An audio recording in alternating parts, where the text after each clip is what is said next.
அது மட்டும் இல்லாம இது ரொம்பவே ஒரு ஸ்பீடான ஒரு ஏலியன் அப்படின்னே சொல்லலாம். எதிரியால இத வந்து எங்க வருது, எங்க போகுது அப்படிங்கிறத பிரெடிக்ட் பண்ணவே முடியாது.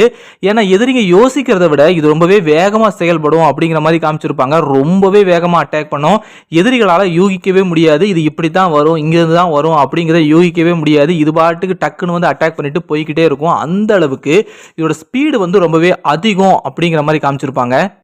இந்த ஏலியனோட இன்னொரு மிக முக்கியமான பவர் அப்படின்னா இதால தன்னோட வாயில இருந்து ஆசிட துப்ப முடியும் அப்படிங்கிற மாதிரி காட்டியிருப்பாங்க. அதுவும் அந்த ஆசிடை வந்து பல பல இடங்கள்ல வந்து மல்டிபிள் பால்ஸா படுற மாதிரி அது வந்து துப்பும் அப்படிங்கிற மாதிரியும் காமிச்சிருப்பாங்க. எதிரிகளால தப்பிக்கவே முடியாது. ஏன்னா இது வந்து எல்லா இடங்களுக்கும் அதை செதற விட்டு துப்பும் அப்படிங்கிற மாதிரி காமிச்சிருப்பாங்க.